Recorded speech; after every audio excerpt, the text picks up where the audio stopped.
Not real quick. We'll be there for a little bit, but nothing super duper new here. Just a little bit of a recap about this time, because we know that this time is special. So many things have gone on. We've talked about it already even before this time was here, with Passover, with the days of unleavened bread.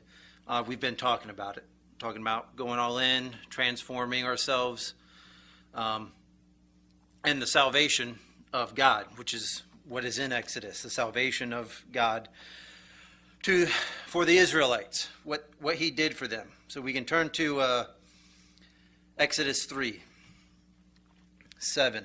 I'm reading out of the web, so there'll be a few little different things here and there.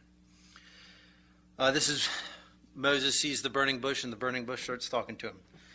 Exodus 3:7. Yahweh said, I have surely seen the affliction of my people who are in Egypt, and I have heard their cry because of their taskmasters, for I know their sorrows. I have come down to deliver them out of the hand of the Egyptians, and to bring them up out of the land to a good and large land, to a land flowing with milk and honey, to a place of the Canaanite, the Hittite, the Amorite, the Pezerite, the Hivite, and the Jebusite. And now, behold, the cry of the children of Israel has come to me. Moreover, I have seen the oppression with which the Egyptians oppress them. Come now, therefore, and I will send you to Pharaoh, that you may bring forth my people, the children of Israel, out of Egypt. So you see here, things that stick out is God hearing the oppression. He hears the problems that are going on with the children of Israel. And we know that there had to be a certain amount of time here that the Israelites were going to be in captivity in a strange land for about 400 years. And that time's come, and God hears their affliction. He also says, I have come down to deliver them. He comes down to deliver them. Not that he wasn't present before, because you read the story of Moses as he was a baby and all, and you know the hand of God was all through that, how his mother hid him for, I believe it was 3 months, and then sent him off down the Nile, and Pharaoh's daughter picks him up. You know, that was the work in the hand of God. But he says, I'm coming down, and I know your sorrows. I'm going to reveal myself to you because I know your sorrows. Because God's desire is for his people to be comforted, and not just comforted, not just that they feel good, but be comforted in him through his salvation. We see in Exodus 4, turn to 4:21.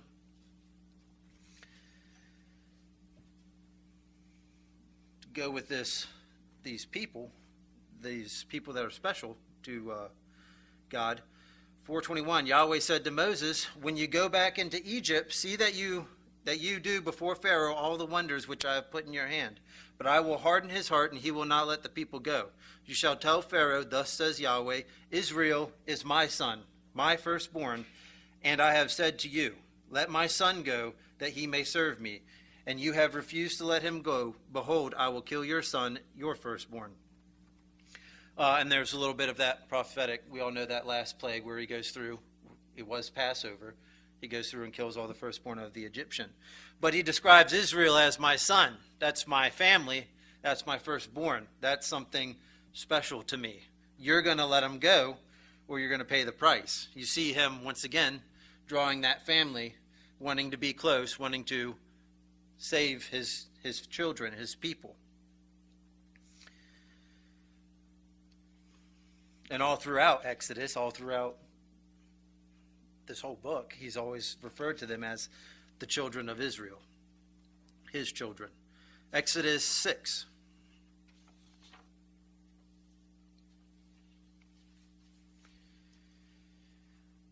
Moreover, Exodus 6:5. I'm sorry. Moreover, I have heard the groaning of the children of Israel, whom the Egyptians have kept in bondage, and I have remembered my covenant. Therefore tell the children of Israel, I am Yahweh, and I will bring you out from under the burdens of the Egyptians, and I will rid you out of their bondage, and I will redeem you with an outstretched arm and with great judgments. And I will take you to me for a people, and I will be to you a God, and you shall know that I am Yahweh your God, who brings you out from under the burdens of the Egyptians. and I will bring you into the land which I swore to give to Abraham, to Isaac, and to Jacob, and I will give it to you for a heritage. I am Yahweh. You see him once again talking about his people. I'm going to bring you out. Don't worry. There's going to be great judgments. I'm going to do great things, and you're going to see them, and I'm going to redeem you. You'll be my people, and I'll be your God. He wants to be with them, and he wants to comfort them with himself, because he says, I'm going to be the reason you come out of this. I'm the reason you come out. Deuteronomy 1:28.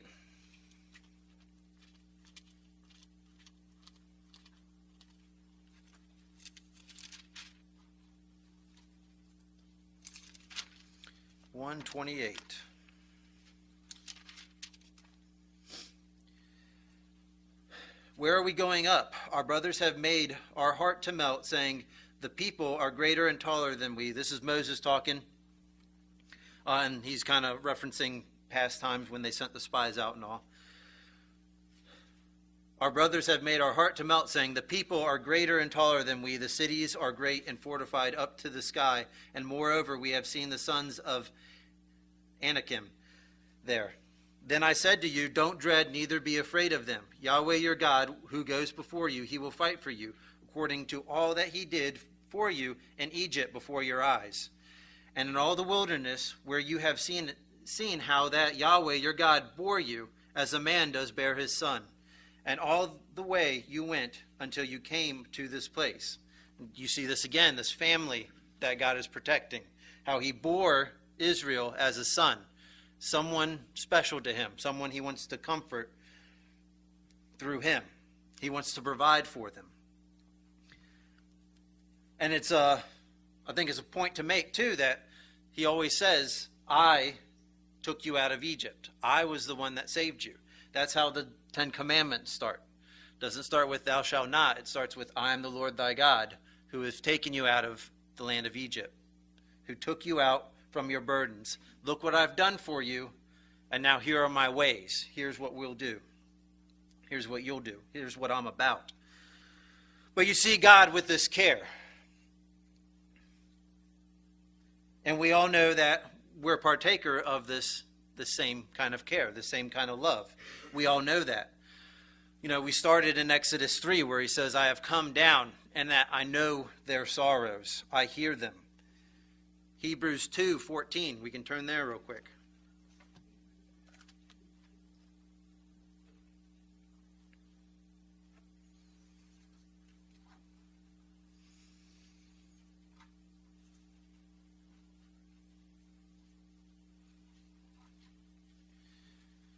Hebrews 2:14.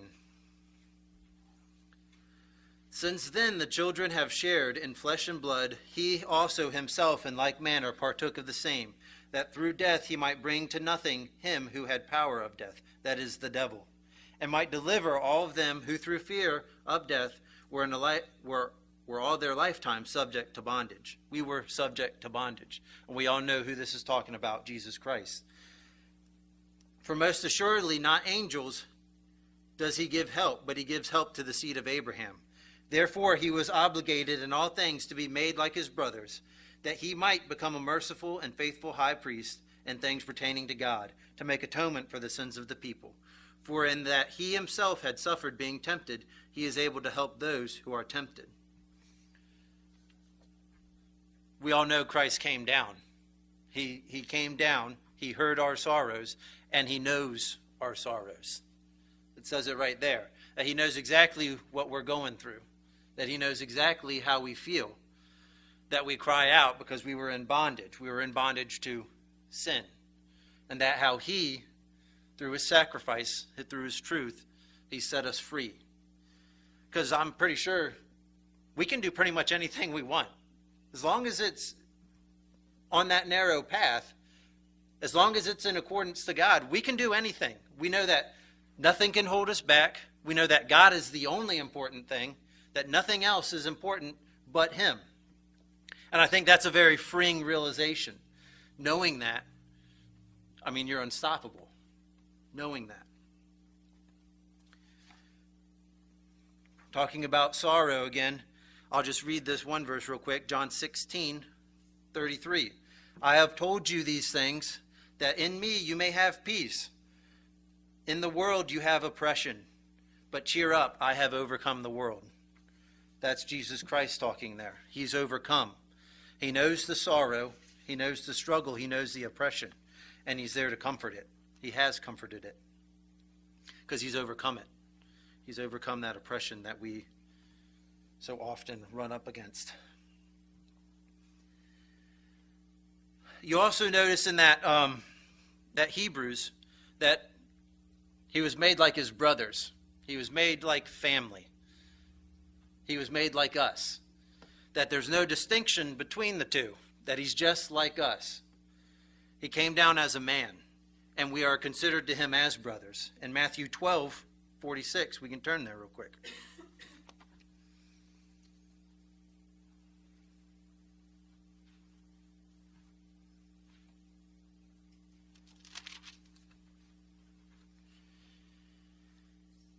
While he was yet speaking to the multitudes, behold, his mother and his brothers stood outside seeking to speak to him. One said to him, behold, your mother and your brothers stand outside seeking to speak to you. But he answered him, who spoke to him, who is my mother, and who are my brothers? He stretched out his hand towards his disciples and said, behold, my mother and my brothers. For whoever does the will of my Father who is in heaven, he is my brother and sister and mother. And once again, go back to this Exodus story. He talks about, it was Matthew 12:46 through 50.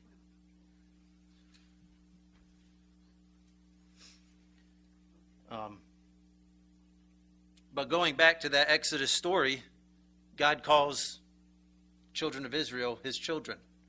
They're his people.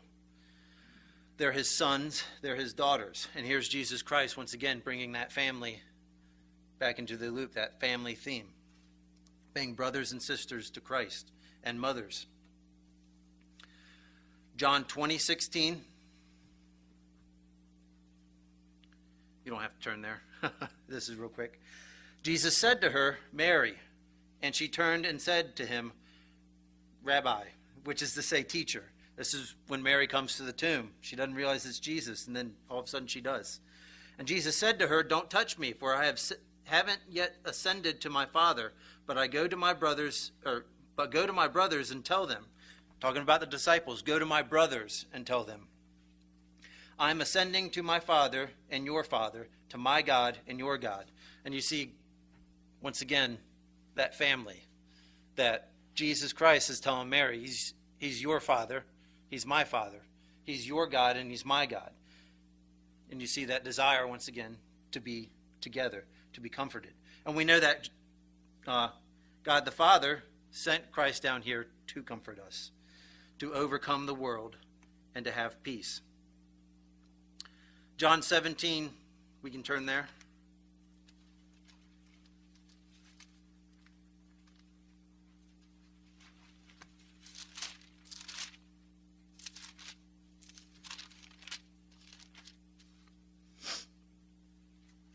And 17:13. But now I come to you, and I say these things in the world, that they may have my joy made full in themselves. To have peace, joy. 14. And I have given them your word, the word that the word. The world had hated them because they are not of the world, even as I am not of the world. I pray not that you would take them from the world, but that you would keep them from the evil one. They are not of the world, even as I am not of the world. Sanctify them in your truth. Your word is truth. As you sent me into the world, even so I have sent them into the world. For their sakes I sanctify myself, that they themselves may also be sanctified in truth. He sanctifies himself so we can be sanctified in truth. He goes through this process so we can be comforted, once again, so we can have peace in this world. Because like he says, he doesn't take us out of it. He protects us from it, from that evil one. 20. Not for these only do I pray, but for those also who believe in me through their word. That's us. We believe in through this word that he's talking about the disciples here, we believe their word.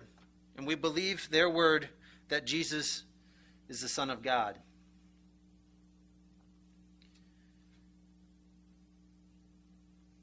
"21, that they may all be one, even as you, Father, are in me, and I in you, that they also may be one in us, that the world may believe that you sent me.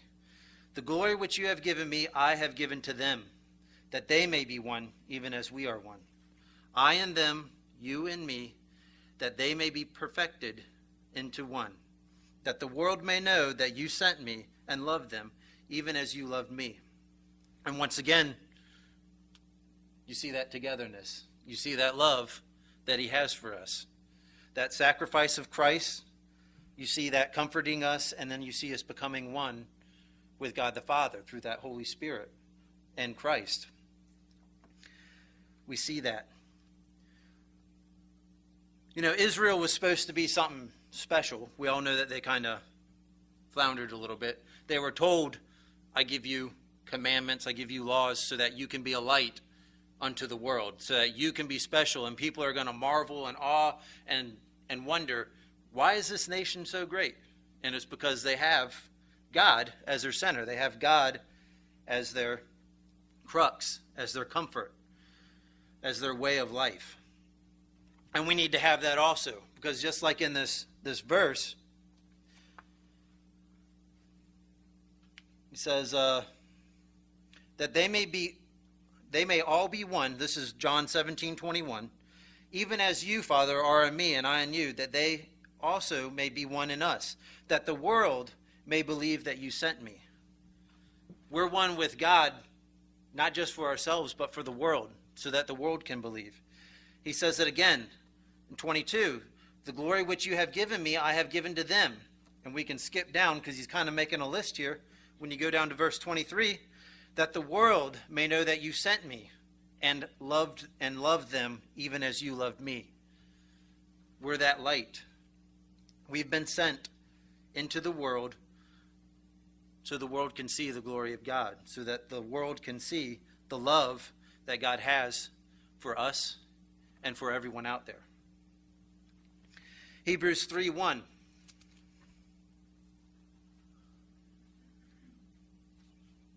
I'm sorry, let's not go there.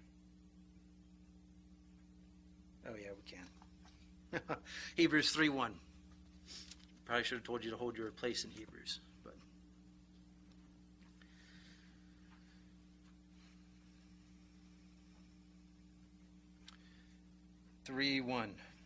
"Therefore, holy brothers, partakers of the heavenly calling, consider the apostle and high priest of our confession, Jesus, who was faithful to him who appointed him, as also was Moses in all his house. For he has been counted worthy of more glory than Moses, inasmuch as he who built the house has more honor than the house.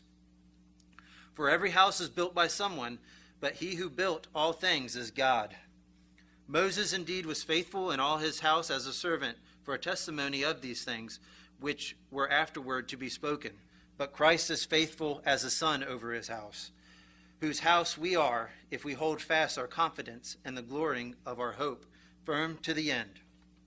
Holding fast to that confidence, holding on to the glory, that's what we need to do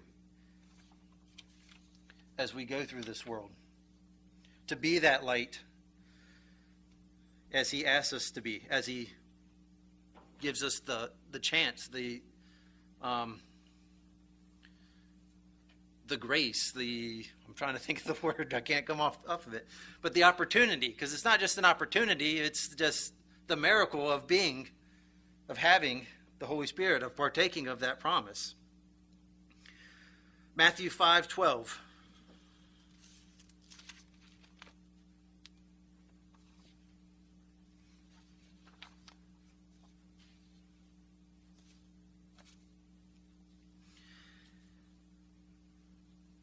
Matthew 5:12. Make sure everybody's there. "Rejoice and be exceedingly glad, for great is your reward in heaven. For that is how they persecuted the prophets who were before you. You are the salt of the earth, but if the salt has lost its flavor, with what will it be salted? It is then good for nothing, but is cast out and trodden under the feet of men. You are the light of the world. A city located on a hill can't be hidden. Neither do you light a lamp and put it under a measuring basket, but on a stand, and it shines to all who are in the house. Even so, let your light shine before men, that they may see your good works and glorify your Father who is in heaven. You know, he calls you a city here. Just talked about being sent out for the world so the world can see God in you, see the Father in you. And he calls you a city located on a hill that can't be hidden. And I think the next verse talks about a lamp being put under a measuring basket. And I think sometimes we think we're the ones that put it under a measuring basket. Or that we can put it under a measuring basket. But the fact here is God doesn't light a lamp. He doesn't light you up and then put you under a measuring basket. He put you on the hill to be seen. He lit you to be seen. He didn't put you under a measuring basket. He put you on a stand so you can shine to the whole house. So you can let that light shine. Don't get snuffed out. You're on the stand. Don't get snuffed out. The second day of Pentecost, I guess you can call that today. You know, we started counting. It is the day number 2 before we get to Pentecost. And I know Dad's always telling everybody, remember to count. Remember that these 50 days are about that. And I want to encourage us to remember that. We've started counting to Pentecost. And that we're the light of this world. We are first fruits as we go through this. We can turn to Romans 8:9.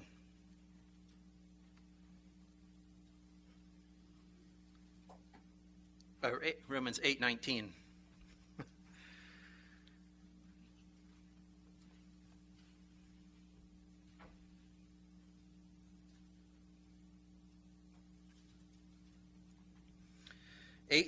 Romans.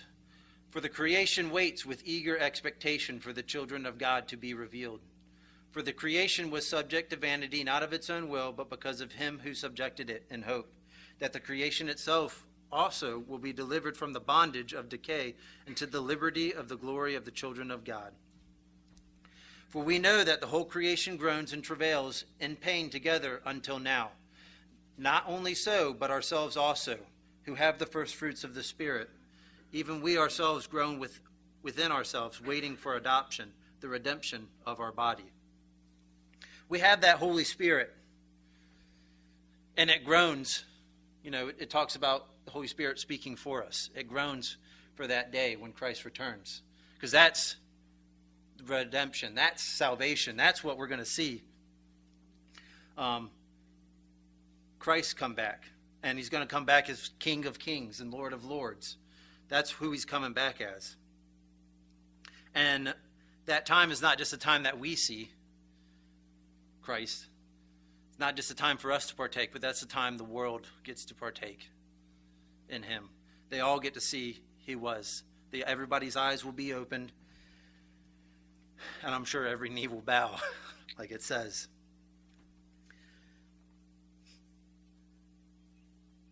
This time is full of signs and wonders. We have Passover, the days of unleavened bread, the resurrection of Christ. We have all these signs in the Old Testament with the crossing of the sea. Throughout this time, you have the Israelites traveling throughout the wilderness to Mount Sinai, crossing the Red Sea. I'm not sure that's happened yet. If you go through the days, it's not happened quite yet. They're still actually getting there. When you look, they make a lot of stops in between. But we've seen these signs and wonders just like the Israelites have. We've seen Christ.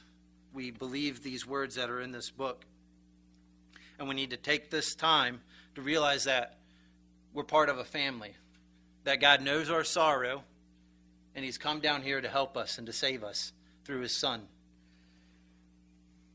And he longs to be with us and comfort us through his Son. Let's remember that. Let's take our light through these next 48 days and then beyond. Let's take it throughout. Let's remember that Pentecost is coming. the Holy Spirit, and that we are the first fruits.